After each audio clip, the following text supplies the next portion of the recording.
about death penalty. Death penalty is the punishment of execution administered to someone legally convicted of a capital crime. On May 11, 2017, the Supreme Court directed that Ralph Daniel Wright Jr. be acquitted of the murder charges for which he had been sentenced to death in 2014. The court vacated Wright's convictions for the murders of his son and his ex-girlfriend with purely circumstantial evidence against him. Even though a majority of the court joined a concurring opinion by Justice Charles Kennedy holding that no rational chain of facts could have been found, they still said that Wright was the killer. Prosecutors accused Wright of murdering Paula O'Connor, a white woman, and their 15-month-old son, Elijah. Despite all the evidence that came back showing that Wright could have not been the murderer, he was still convicted of the murders, and the trial sentenced him to death after a 7-5 majority vote by the jury voters. The Supreme Court later declared death sentences based upon non-unanimous jury recommendation to be unconstitutional. Wright is the 27th person to be exonerated from death row in Florida. The Florida Supreme Court later declared sentence based upon non-unanimous jury's recommendations to be unconstitutional. Wright who was only 58, was convicted by a jury in 2013 and sent to death later that year. In 2017, Wright was released from death row of double murder. The story is too common in our judicial system.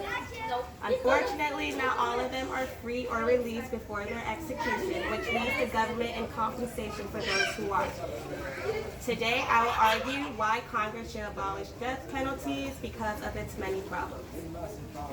But first, I will talk to you about the reason it should be abolished, which are the risk of executing innocent people, the extremely high cost of taxpayers, and the failure to deter crime. So, according to IGCP, there has been always and will be cases of executions of innocent people, no matter how developed a judicial system is. It will always remain susceptible to human failure. Unlike prison sentences, the death penalty is irreversible and irreparable. The number of people on death row has been increasing, and this expansion is likely to continue as states and federal government broaden the death penalty to new crimes. And new states such as New York and Kansas, which has started the whole death penalty since this began. Secondly, the death penalty has become even more political as legislators, prosecutors, and even judges promote the death penalty in their campaigns. This results in the expansion of death penalty crimes and a shorter and narrower appeal process. Prosecutors, with virtually unbridled discretion to seek the death penalty, may pursue a death sentence even when the evidence is weak, and they may be reluctant to change course when contradictory evidence later arises. Even judges, many of whom are also subject to election, can be influenced in their decision to ignore evidence of innocence. So, when a police officer is killed or a child is brutally raped or murdered, the public is always watching their every move until someone finds the suspect. The terrible murder of a 10-year-old girl named Jeannie in Chicago suburb in 1983 was the first result in months of frustrations with no indictment. So eventually the police and the prosecutors got very frustrated and they settled with the wrong prosecutors, Rolando and Alejandro Hernandez. Even though their conviction and death sentences were reportedly overturned on appeal, the prosecutors continued to retry them over and over again, and they were not officially cleared and released until 1995. Now, 3 prosecutors and 4 police officers have been indicted for obstruction of justice in this prosecution. But what's the cost of killing innocent people? Even though, there are people who are violating crimes, why point the finger at someone who's innocent? In reports of the Death Penalty Information Center, the death penalty in the United States is enormously expensive and wasteful program with no clear benefits.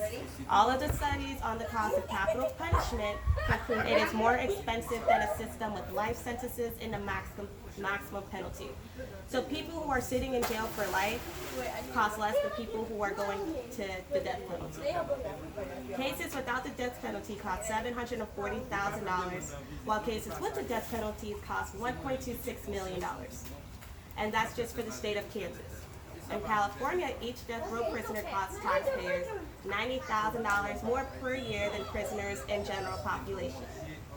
Also, in Maryland, the cost of non-death penalty murder case is $1.1 million, $870,000 for imprisonment, and then $270,000 is just for trial. While the costs for a death penalty case are $3 million, and for the state of Florida, it shows that we could save about $51 million a year on death penalty for first-degree murders. There is a lack of evidence that the death penalty deteriorates crime, but there are significant evidence that shows that the retained capital punishment has more crimes in states that don't. So, as reported at the Desert News, there are 25 states with the highest murder rates.